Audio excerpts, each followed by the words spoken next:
Dahil nga po ang estrogen level ng mga babae ay nag-decrease na. Yung tissues ng mga parting yan ay nagiging manipis. Dahilan kung bakit nababawasan ang elasticity and nag-shrink na po yung tinggil. Bakit mas lumiliit na siya.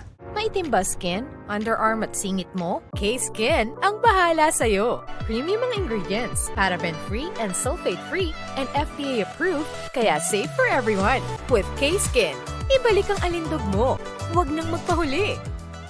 Hi guys! Welcome back to our channel. Kamusta po kayong lahat? Sana ay nasa mabuti po kayo. At sa mga hindi pa po nakakakilala sa akin, my name is Cheryl Ting. At kung bago lang po kayo sa channel na to, pwede po bang makaingin ng isang favor to please consider to subscribe dito po sa ating channel. And also, huwag niyo na rin po sanang kalimutan i-like and i-follow ang ating Facebook page official and also ang ating TikTok account, Cheryl Ting.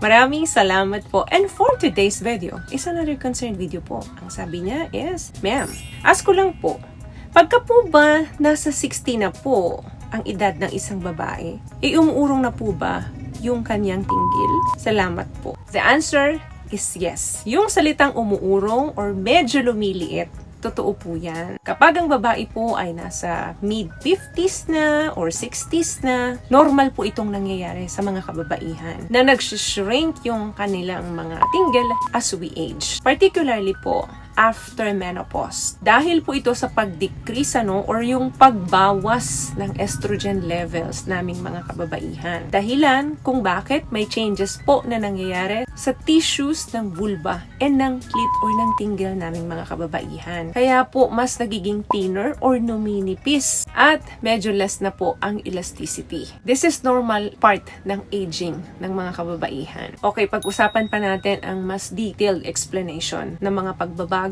kapag ang babae ay tumugtog na sa edad na 50s and 60s. Number 1, hormonal changes po. Once na ang babae po ay nag-menopause na, significant decrease po or pag-drop ng level ng estrogen and progesterone naming mga kababaihan. Ang mga hormones na po ito ay may mga crucial role sa aming katawan para ma-maintain namin ang health namin and elasticity ng aming vaginal and ng aming clitoral or yung tinatawag na tinggil tissues. Number 2, tissue thinning or yung pagnipis ng mga tissues doon sa parting yun. Dahil nga po ang estrogen level ng mga babae ay nag-decrease na. Yung tissues ng mga parting yan ay nagiging manipis. Dahilan kung bakit nababawasan ang elasticity and nag-shrink na po yung tinggil. Bakit mas lumiliit na siya. Number 3, nare-reduce na rin po ang blood flow sa parting yan. Kinakailangan po ng maayos na daloy ng blood flow sa mga genital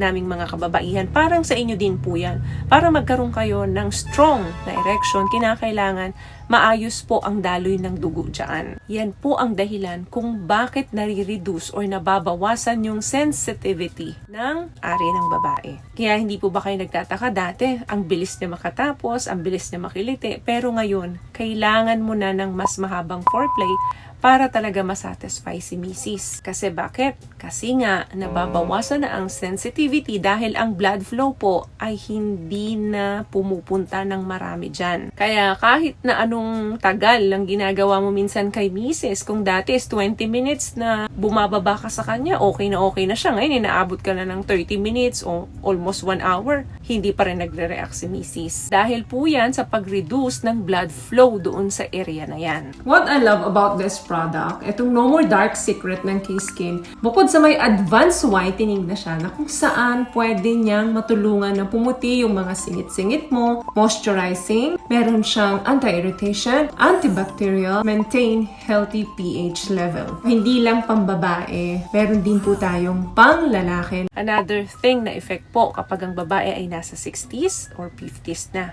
Nababawasan na po ang kanilang sexual function. Ano po ba yan? Nagdi-decrease na po ang sexual libido, nagkakaroon na po ng vaginal dryness, and nare-reduce po ang pleasure during pumapasok kayo kay misis. Even doon sa tinggil stimulation, hindi na rin po ganun ka-sensitive. So, ang side effect niyan, madalas natatanggihan ka ni misis. Kung dati, every other day kayo, ngayon, isang beses na lang sa isang linggo or minsan madalang pa sa patak ng ulan. While ang mga changes changes po ay hindi na natin pwedeng ma-reverse yan or maibalik sa dati because of aging. Hindi rin po namin gusto yan. Yan po ay normal na proseso ng katawan kapag ang babae po or ang lalaki ay nagkakaedad na. Pero marami pong paraan para ma-manage yung symptoms niyan at ma-improve pa yung comfort, even yung sexual function ni Mrs. Tulad po ng HRT. Ito po yung hormonal replacement therapy. Hormone therapy po, pwede po itong systematic or topical. Pwedeng iniinom, pwede rin namang may pinapahid lang. Ang mga therapy na po ito ay pwedeng makatulong ng malaki doon sa mga nawalang hormones at ma-improve pa yung tissue health down there. So, kung may kilala po kayong mga doktor, OBGYN or gynecologist, pwede po kayong magpakonsulta sa kanila. Sabihin nyo lang po na gusto nyong magpa-HRT or hormonal replacement therapy, alam na po ng mga professional yan. Kung wala namang kakayanan pero gusto pa rin makipaglabing-labing kay Mrs. kaya lang ayaw na ni Mrs. dahil nasasaktan siya because of dryness, pwede naman pong mga gumamit ng lubricants na water-based po. Ito po ay makakatulong para maiwasan yung dryness at ma-improve pa yung inyong paglalabing-labing ni Mrs. kasi hindi masasaktan ng babae. Yung comfort po ay nandoon during pagpasok ng alaga ni Mr. It's very important po na open ang communication ng mag-couple. Kailangan po na i-discuss ninyo yan sa bawat isa. Any concerns about sexual activity. Pwede rin po kayo magpakonsulta sa mga healthcare professional para naman mabigyan kayo ng customized or personalized advice or treatments option na para lang sa inyo. Huwag pong dalhin sa iba ang problema. Kinakailangan na kayong dalawang mag-asawa ang makakapagbigay solusyon dito. Very important po again, open communication. So, meron ka bang tips sa mga napag-usapan natin ngayon? At kung nagustuhan mo ang ating video, please give it a thumbs up, comment down below, and also share this video na rin po sa mga kaibigan na sa tingin nyo matutulungan ng video natin. Once again, palagi po kayong mag-iingat at palagi po kayong manalangin. Thank you guys for watching and see you in our next one. Always love yourself and be a blessing. Bye!